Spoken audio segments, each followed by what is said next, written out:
Hello, welcome to Ielts Step 3. This is Steve, and I'll be with you in the last chapter of Unit 2.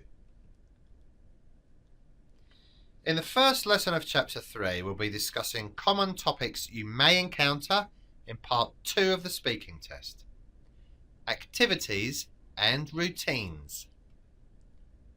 The topics may include recreational activities, lifestyle, habits, daily activities and routines concerning work, school and health.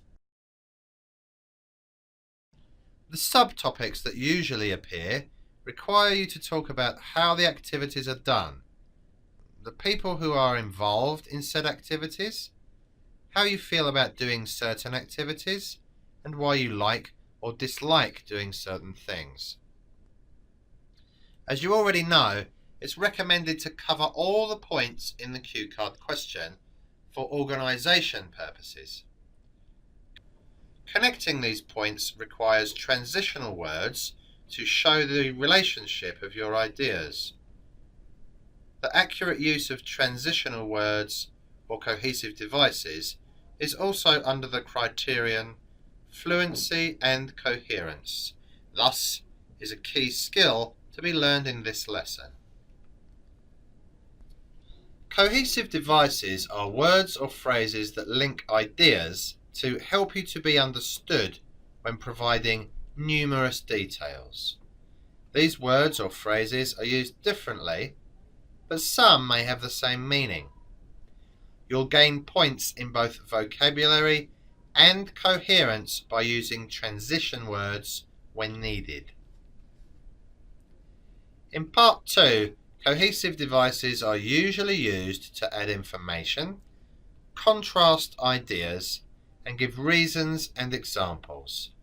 There should be a variety and range when using cohesive devices, because repeating the same cohesive devices in your answer can reduce your score. In addition, less formal words should be used in Part 2, since it's a casual conversation. Cohesive devices are quite easy to understand and memorize, but using them accurately can be a challenge. To make things easier, less formal cohesive devices and formal cohesive devices are shown in the table.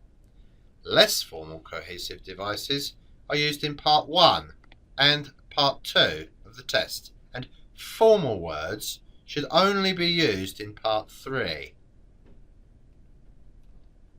Using less formal cohesive devices in Part 2 accurately will raise your fluency and coherence score.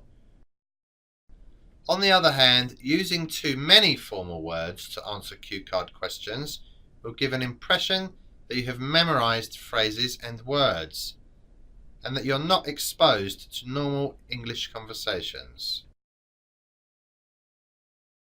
Now let's look at some sample cue card questions about activities and routines. This cue card question asks about the part of the day you like. It can either be morning, afternoon or evening. You can also mention a specific time if you want to. Your answer should include the activities you do during this part of the day. You may use cohesive devices in sequencing your activities in a timely manner. This common cue card question will require you to use adverbs of frequency. There are also 3 WH questions in this cue card, so you need cohesive devices to link your ideas together. Remember to use less formal words in this part. The sample answer used a couple of cohesive devices that are informal, and all the points were covered. If this answer would be delivered at its appropriate speech rate, it would be enough to fill the 2 minutes. Using accurate cohesive devices in your answer is essential, since it affects 2 criterion: fluency and coherence, and lexical resource. Part 2 asks about personal questions, so less formal words should be used. I hope you've learned a lot in this lesson. Until next time, bye.